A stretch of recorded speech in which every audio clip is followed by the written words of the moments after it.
আল্লাহ বান্দা তওবা কবুল কইরা বান্দারে আল্লাহ মাফ কইরা দেয়। এ নবীজি, এই যে ইকরামার সামনে বসা, ইকরামা যখন ওইখান থেকে ফিরে আসছে, তার অন্তরের মধ্যে আল্লাহ তাকাইয়া দেখলো অন্তরটা বড় সুন্দর। আল্লাহ রাব্বুল আলামিন অন্তরের দিকে তাকাইয়া এই ইকরামার জীবনের গুনাহ আল্লাহ নিজে মাফ কইরা দিছে। আল্লাহ আপনারে জানাইছে আপনাও এই আকরামারে মাফ কইরা দেন, আপনি আকরামারে কালেমা কইরা মুসলমান বানাবেন। আল্লাহর নবী আকরামার চেহারার দিকে তাকাইয়া ইকরামারে নবী বুকের মধ্যে এনে জড়ায় নিছে। ইকরামারে ডাক ডাকায়, ইকরামা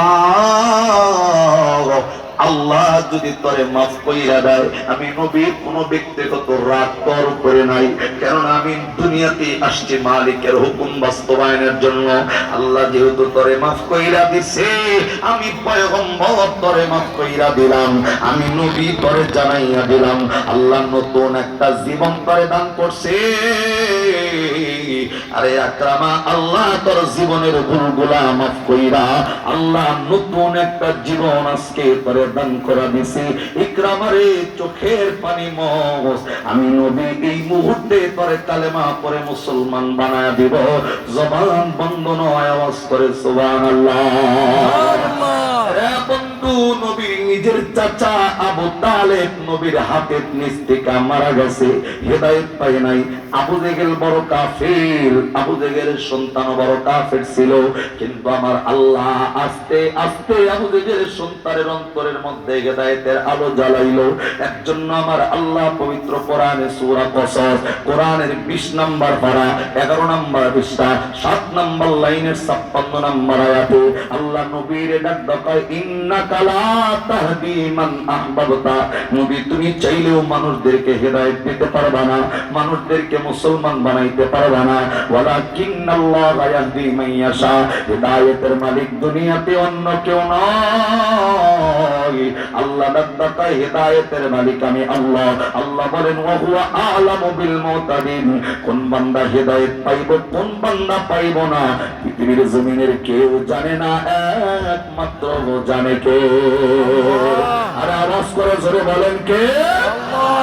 আরে বন্ধু, এর জন্য উলামায়ে কেরামের সমালোচনা না, বক্তাদের সমালোচনা না, মসজিদের ইমামের সমালোচনা না। বুঝতে হবে নবী নিজের চাচার হেদায়েত দিতে পারে নাই, নবী নিজের দুঃসম্পর্কে চাচা আবু জাহেলকে হেদায়েত দিতে পারে নাই।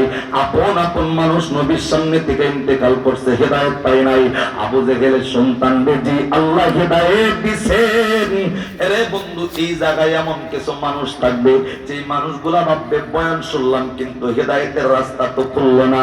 আরে বন্ধু, বুঝতে হবে খতামাল্লাহু আলা কুলুবিহিম ওয়া আলা সামঈহিম ওয়া আলা আবসারিহিম গিশাওয়া ওয়া লাহুম আযাবুন আযীম।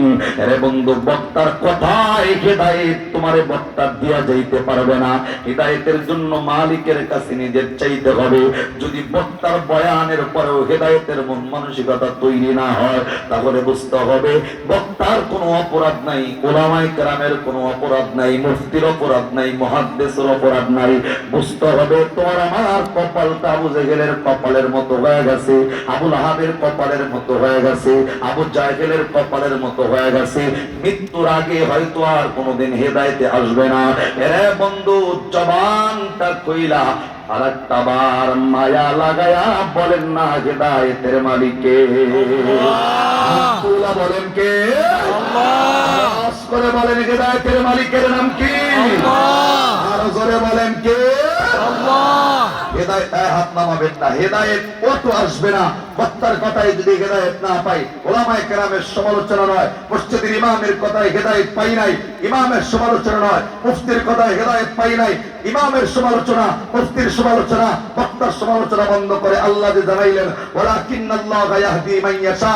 হেদায়েতের মালিক যেহেতু আল্লাহ, তাহলে হেদায়েতের জন্য, নিজের হেদায়েতের জন্য দোয়া চাইতে হবে কার কাছে? আল্লাহর কাছে। আওয়াজ করে জোরে বলেন কার কাছে? আল্লাহর কাছে। আল্লাহ এই প্রত্যেকটা মানুষকে পূর্ণাঙ্গ হেদায়েত দিয়া বেগুনা মাসুম বানায়া, আবু জেহেলের সন্তান ইকরামা যেমনে মাসুম হইল, আল্লাহ যেন আমাদেরকে সেই তওবার মাধ্যমে পূর্ণ হিদায়াত দিয়া বেগুনা মাসুম করার আগে যেন আল্লাহ কবরের ডাক না আদায়। চিল্লায় আমিন কোন। আমিন। আর জোরে বলেন আমিন। আমিন। হাত নামাবেন না, ওরা আমি 2-10 মিনিট থাকলে আমার সাথে আছেন তো? জোরে বলেন আছি তো? আমার সাথে যারা শেষ পর্যন্ত আছে শুধু তারা হাত নামাবে, আর যারা এখন চলে যাবেন তারা হাত উৎসাহ করে রাখবে। আছি ইনশাআল্লাহ কোন না? আরো জোরে কোন ইনশাআল্লাহ। সম্মানিত ভাই বিল্লাহ, আজকের এই মাহফিলটা হচ্ছে মানে কয়তলা বাইতুল